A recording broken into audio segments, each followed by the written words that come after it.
So hello, তোমরা সবাই কেমন আছো? আমি খুব ভালো আছি। আজকে আমাদের সঙ্গে চলে এসছে সুচি। এখন বাজে বিকেল প্রায় 4টে। আমাদের হুট করে ইচ্ছে হয়েছে যে আমরা লং ড্রাইভে যাব। লং ড্রাইভে যাচ্ছি না, কোথায় যাচ্ছি তো বলে দে। দক্ষিণেশ্বর। হ্যাঁ, আমাদের ইচ্ছে হচ্ছে দক্ষিণেশ্বর যাওয়ার, কিন্তু নর্থ ক্যালকাটার কেন যাই না, আজকে খুব ভিড়। তো চলো এখান থেকে যাই। এবং খুব জ্যাম, রাস্তায় প্রচণ্ড জ্যাম। কিছু একটা হয়েছে যার জন্য প্রচুর জ্যাম, হয়তো মিটিং বা মিছিল কিছু একটা বেরিয়েছে। তো এই ভিড় ঠেলতে ঠেলতেই আমরা এখন যাচ্ছি দক্ষিণেশ্বরে। পুরোটা তোমাদের সঙ্গে শেয়ার করবো, সাথে থাকো, দেখতে থাকো। আমি অ্যাডলি বিকি। Let's talk.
পৌরসভা থেকে যে সমস্ত স্যাররা রয়েছে তাদের কাছে জোরহাত করে বলছে রাস্তাটা তাড়াতাড়ি ঠিক করুন, খুব অ্যাক্সিডেন্ট হওয়ার চান্স আছে।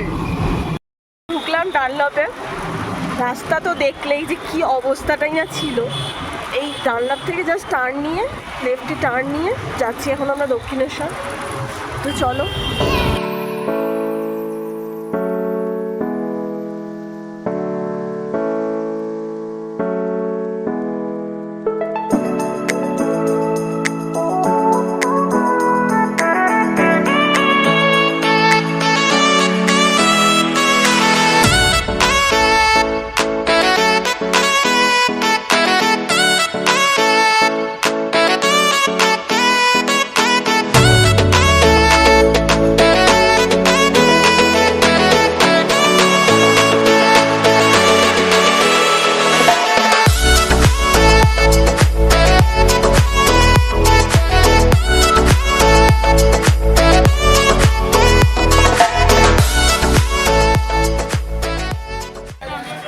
ফাইনালি চলে এসেছি দক্ষিণেশ্বরে। আমার মন্দিরে এখানে দেখতে পারো, এই ভেতরটা, এই যে গ্রিলের ভেতরে এখানটাই হচ্ছে আমাদের গেট। এখানে জুতো খুলে এবং মোবাইল জমা রেখে ভেতরে যেতে হয়। ভেতরে কোনো রকমভাবেই ফটোগ্রাফি কোনোভাবেই অ্যালাউ নয়, এবং সেটা করা উচিত নয়। একটা সম্মান দেওয়া দরকার। এবং আমার সাথে এখানে রয়েছে সুচিস্মিতা, একদম বাইকের পিছনে বসে বসে চলে এসছে।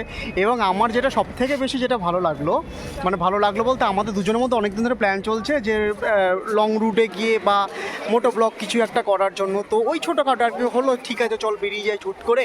তো আজকে দক্ষিণেশ্বর চলে এলাম। এবার ওকে যেটা বলা যে দক্ষিণেশ্বর থেকে পার করলে একটুখানি চন্দননগর, আরেকটু গেলে দীঘা, তারপর আরেকটু গেলে। আমার এটা খুব একটা ইচ্ছে রয়েছে, আমি বলে রাখি দক্ষিণেশ্বরে পীঠস্থানে দাঁড়িয়ে, যে আমার অনেক দিন ধরে ইচ্ছে রয়েছে যে কলকাতার ভিক্টোরিয়া থেকে শুরু করে দিল্লি তাজমহল পর্যন্ত আমি একটা রোড ট্রিপ করবো, এবং যদি সেটা করতে পারি তাহলে তোমাদের সঙ্গে শেয়ার করবো।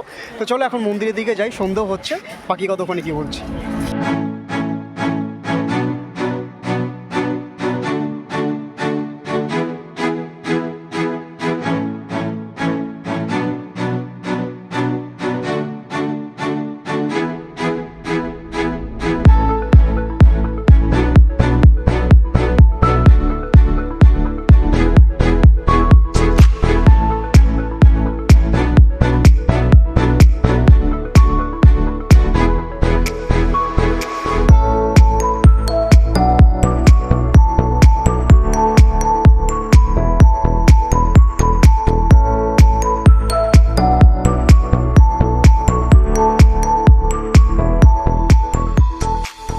চলে এসেছি দক্ষিণেশ্বরে গঙ্গার পাড়ে বসে, গঙ্গার পাড়ে একটুখানি বিশ্রাম করে তারপরে যাবো মন্দিরের ভেতরে। মন্দিরের ভেতরে তো কোনো কিছু নেওয়ার অ্যালাউ থাকে না, মানে চামড়ার ব্যাগ থেকে শুরু করে বেল্ট, পার্স, এমনকি মোবাইল সমস্ত কিছু জমা দিয়ে যেতে হয়।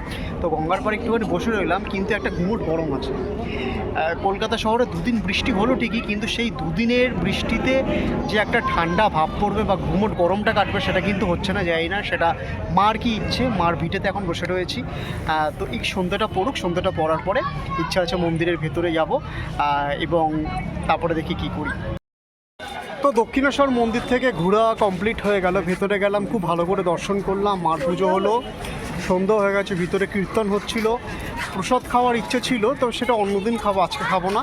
কারণটা হচ্ছে যে মার বাড়ি থেকে, মানে মা কালীর বাড়ি থেকে ঘুরে যাওয়ার পরে বললাম যে কোথায় যাবি বা কী করবি, তো এবার আমার দুর্গার ইচ্ছে হয়েছে তার বাপের বাড়ি যাওয়া। তো এখন মার বাড়ি থেকে ঘুরে আমার দুর্গাকে নিয়ে যাচ্ছি তার বাপের বাড়িতে। এই জায়গা থেকে একখানা প্লাস পয়েন্টের কথা বলে রাখি যে বাঙালির কিন্তু মানে ওই দীপুদা ঘোরার জায়গাটা রয়েছে। অনেকে বলে না, বাঙালির আরেকটা ঘোরার জায়গা রয়েছে, সেটা হচ্ছে দীঘা, পুরী, দার্জিলিংয়ের পরে শ্বশুর বাড়ি।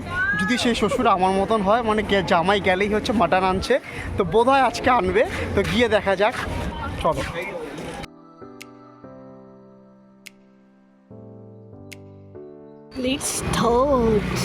এসব থেকে তো ওই বাড়িতে যাবো, খালি কথা শোনাতে পারবে, শোনার মতো ক্ষমতা আছে। রেডি? এখানটা থাকে কালোটার মধ্যে 1 2 3 স্টার্ট।